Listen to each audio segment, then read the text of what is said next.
Pada pertemuan kali ini kita akan membahas persilangan dihibrid, yaitu persilangan antara dua individu sejenis yang melibatkan dua sifat beda. Pada pertemuan lalu sudah dibahas persilangan monohibrid, yaitu persilangan dengan satu sifat beda. Dihibrid, yaitu di artinya dua sifat beda. Artinya apa? Ada dua sifat beda yang disilangkan. Misalnya tanaman mangga berbuah besar, rasa manis disilangkan dengan tanaman mangga berbuah kecil rasa masam. Berarti ada dua sifat beda, yaitu rasa dan ukuran. Untuk lebih jelasnya, mari kita perhatikan contoh soal berikut ini. Mendel menyilangkan kacang ercis berbiji bulat dan berwarna kuning dengan genotip B besar, K besar, K besar dengan sifat dominan dengan tanaman kacang ercis berbiji kisut dan berwarna hijau dengan genotip B kecil, K kecil dengan bersifat resesif. Berarti bulat dan kuning adalah sifat dominan, kisut dan hijau adalah sifat yang resesif. Seperti biasa kita akan buat bagannya. Kita tulis dulu parental pertama, yaitu B besar, K besar disilangkan dengan B kecil, K kecil.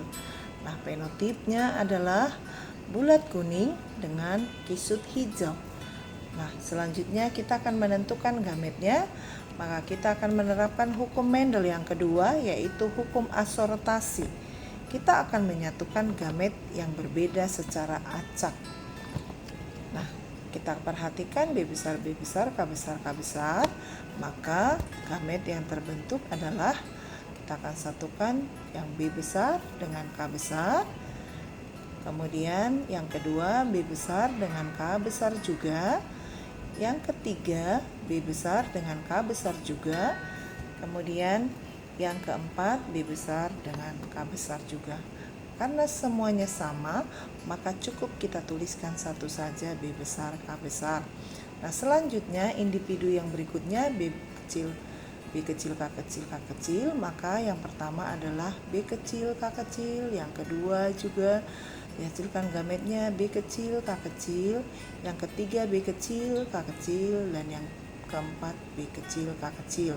Nah, karena semua sama, kita tuliskan B kecil, K kecil.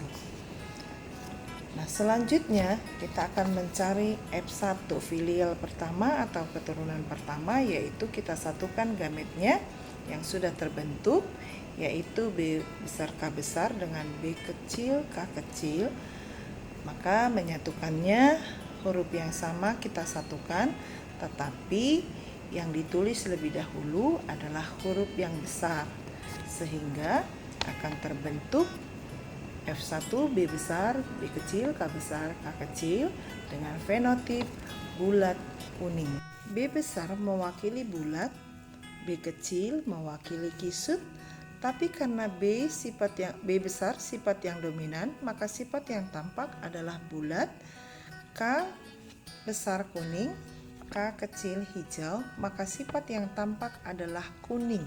Berarti 100% anaknya pada turunan pertama adalah bulat kuning. Bagaimana selanjutnya?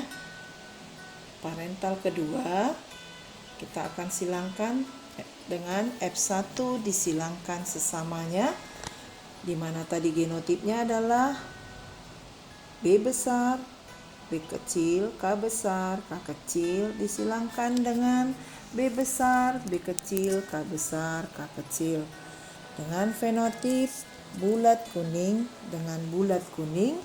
Tetapi ini berbeda dengan parental pertama tadi. Bulat kuning tadi adalah homozigot dominan, sedangkan pada parental kedua bulat kuning ini adalah heterozigot.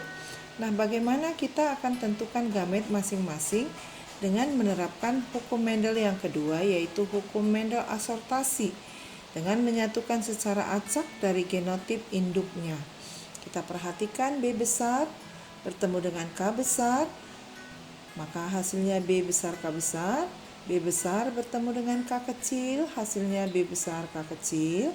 B kecil bertemu dengan K besar, hasilnya B kecil K besar.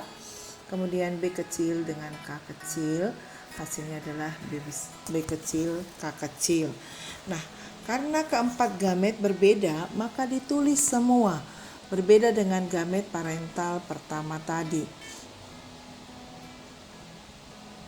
Nah, demikian juga untuk individu pasangannya, caranya juga sama. Kemudian kita akan tentukan nanti F2, filial yang kedua atau keturunan yang kedua.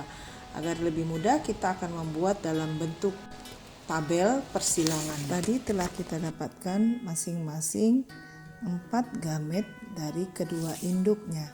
Kita tulis, sekarang kita buat kolom.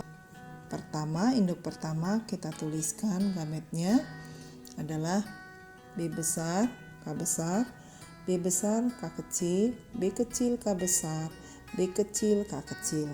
Nah, kemudian induk kedua kita tulis gametnya di sebelah sini, sama seperti pada gamet yang pertama. Nah, bagaimana cara mengisi masing-masing kolom ini?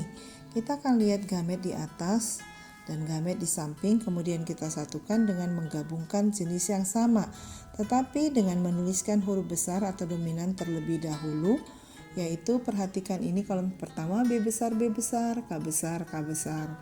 Nah, kemudian di kolom yang kedua kita perhatikan dari B besar K kecil, B besar K besar, maka akan dihasilkan genotipnya, yaitu B besar, K besar, K kecil. Nah, untuk kolom yang ketiga itu dari B kecil K besar, B besar K besar akan dihasilkan genotipnya B besar, B kecil, K besar, K besar.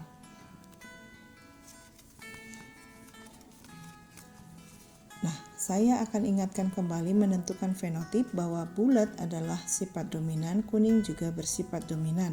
Di mana ada huruf B besar adalah bulat, kalau ada K besar adalah kuning. Nah, perhatikan contohnya. Perhatikan di sini. Ada di kolom yang berikutnya ini.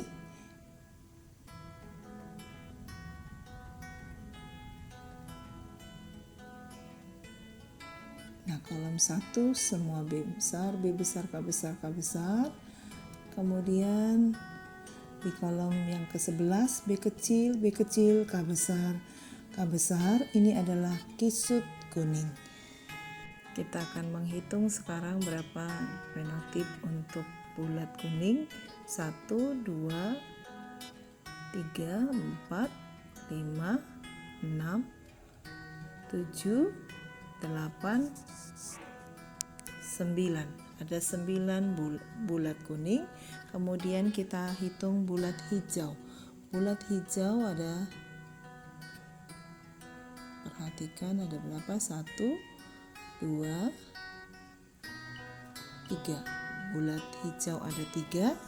Kemudian kita akan hitung kisut kuning. 1, 2, 3.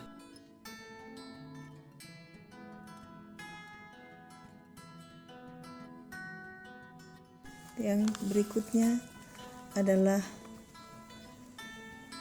kisut hijau. Kisut hijau hanya ada 1.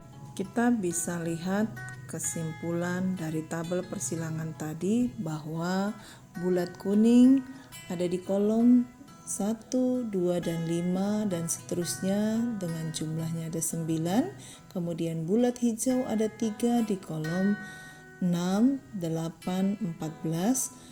Kisut kuning ada 3 di kolom 11, 12, 15. Dan kisut hijau hanya ada 1 di kolom 16.